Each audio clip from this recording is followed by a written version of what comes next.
G'day folks, Jason Nick here on the Udder Farm.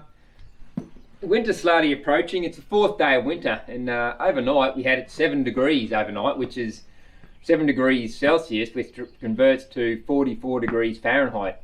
And we've got a top of around about 22 averaging, which is 71 degrees Fahrenheit. So winter's slowly here, and the cooler weather. You woke up this morning, it was really crisp. Yeah, so what we're going to be doing today, guys, is the cattle we've got here, they've already grazed through our property, so they've taken it down to that 80%. We've had our first winter pass, and they've been in the neighbouring property, so 2 or 3 of my neighbours have approached me and they wanted their paddocks to down, so they've been through there. And last night, we very rarely go out, so we decided to go to the movie last night, and as you can see, we come out to a flat tyre and we got a phone call from our neighbour saying that one of our cows had got out, so it's a little calf, he'd come through the fence, so they ended up rounding them up and threw them back onto our property. So as you know, we've been doing this cell grazing now for 2.5 years, and last night she put them on here, and unfortunately they're continual grazing, so we're going to take them out the Udder Farm today anyway, so it just makes it a little bit harder now to go grab the cattle, because we've got to try and round them up and bring them into the crush. So it could be an interesting morning. Hopefully it comes pretty smooth, but we'll take the car down and we'll load them on. Come on, girl. Come on, girl.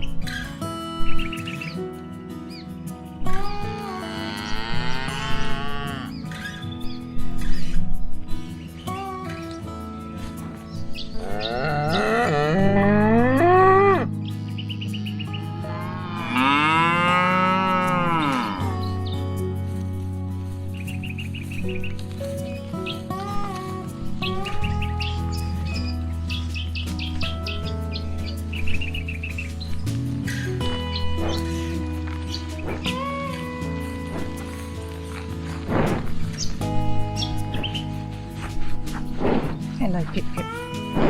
Come on.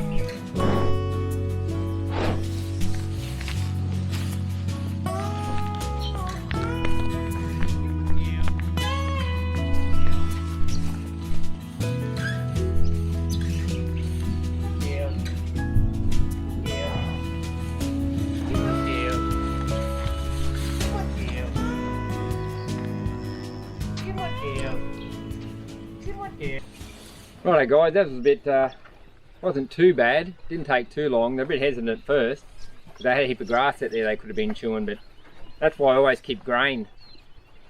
The only time I really use grain is when if one of the cattle get out and you can't get them in. I know they'll always revert to grain, just a sniff of the grain and they're easy, there's putty in your hand. So once I showed them the grain, they were straight up. So I don't use grain at all, I mine are grass fed, but I always keep a bag of grain for this instance.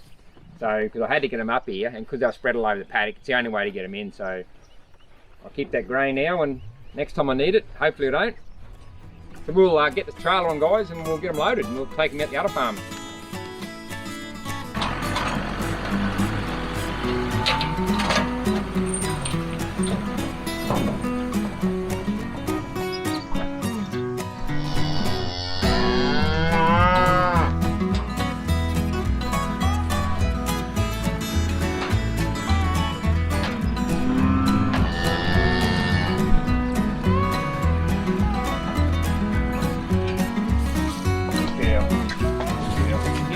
Girl. Girl, where you go? Come on. Come on, girl. Sit in.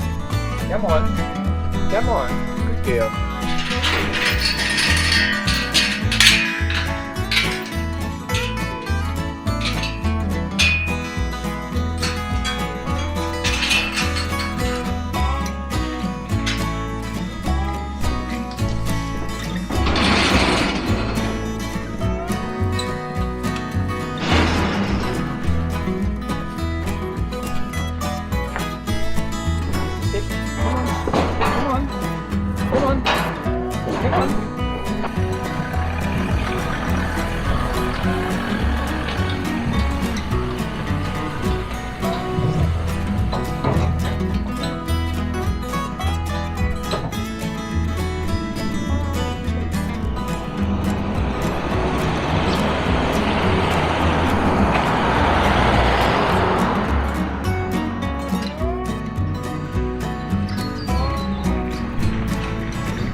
Righto, we've got them out here now, guys. They're starting to settle in. Been here about half an hour now, so they've joined the rest of the herd. They're under the shade of the tree, so they're relaxing. What I'll talk about now is what we're going to do, because the winter's obviously just started. It's the 4th day of winter, and I'll talk about the process now, winter grazing on this property specifically. So what I've had to do here, guys, I've slashed all this. This would be probably 3 or 4 weeks ago now. All this was starting to seed and only had a single seed head on it, so it hadn't been seeded for long. But the rest of the farm, the other 2/3 in this one paddock, has got seeds on, and I'll show you that in a minute. But why I slashed this now is we had another 60 mil of rain on its way. So I slashed this to get a little bit of winter growth while we still had warmth. The only thing is, because it's slashed, this is higher in energy than the stuff that's seeded, and I knew that the cows would come through and graze this off. If you have a look down here, all the tips of these plants have been chewed. So all those tips of that fresh growth, which is high in energy because it's only a fresh plant coming up, has all been grazed off. They've eaten the energy first before they've gone back and had to go at that seeded pasture. So I knew they were going to come through here, but that's a issue when you continual grazing. If they were in a cell, you could control the pasture they were eating, not overgrazing, and move them out into separate areas and let that fully recover. But we're in a transitional period here at the moment, so my parents are at the age now they're getting out of the cattle, and they've always come from a continual graze background, whereas I've started that way, but then I'm going down the regenerative way. So at the moment, my dad's still got cows in this paddock, and he's also got cows on the adjacent paddock, so the whole property is being continual graze. So come this winter, I know we're going to run out of grass. Like where I was just up there where it's slashed, it's already probably 200 mil. And they aren't going to stop chewing that fresh growth off as it comes. As you can see, all this here, it's pretty high. It's sort of up to my belly button, and that's had multiple seed heads on it. So that's had probably 3 seed drops now. So I know that's pretty deficient in energy. That's why, hence it's still here, and they're not eating it. They do go around and eat the grass that is coming up from the base. When regrowth comes up from the ground, they're eating that and selecting to leave this.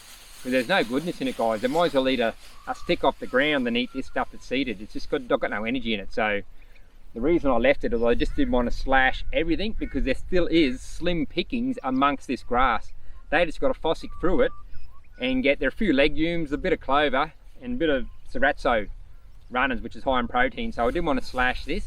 Come August, September, before we get the spring rains and get that spring flush, this is definitely going to be slashed. But at the moment, they're limited to what they eat. So I know we're going to have to roll out hay this winter. Until I get my fences and watering in, the continual grazing will happen. But what I want to do now is, my dad's slowly taking his cattle off. With the next month or so, all his cattle will be off. I'm going to have all my cows in one paddock and letting one paddock rest. It still is continual grazing, but now I've got 2 paddocks, and one paddock is going to get a 90-day rest right up until the start of spring. So I'm happy to roll out hay into the paddock they're in to feed them, because that's going to add that carbon back onto the ground, that litter bank. Even though they're going to overgraze it, I'll just keep rolling out and hay feeding them on the ground to get the manure cycle and that extra carbon on the ground to build that thatch.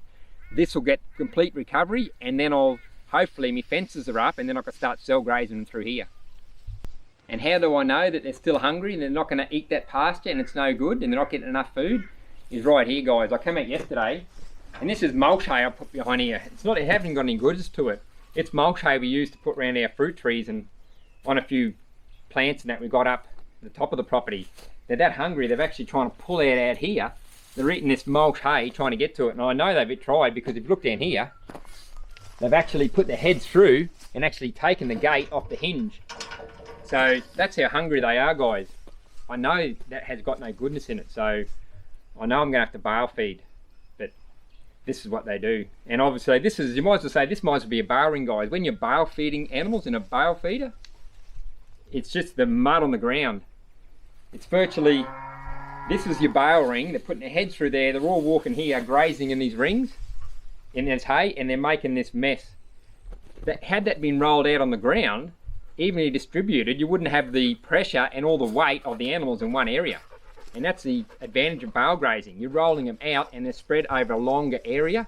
You're getting the manure cycle out over a longer area. You're not getting the pressure on the mud.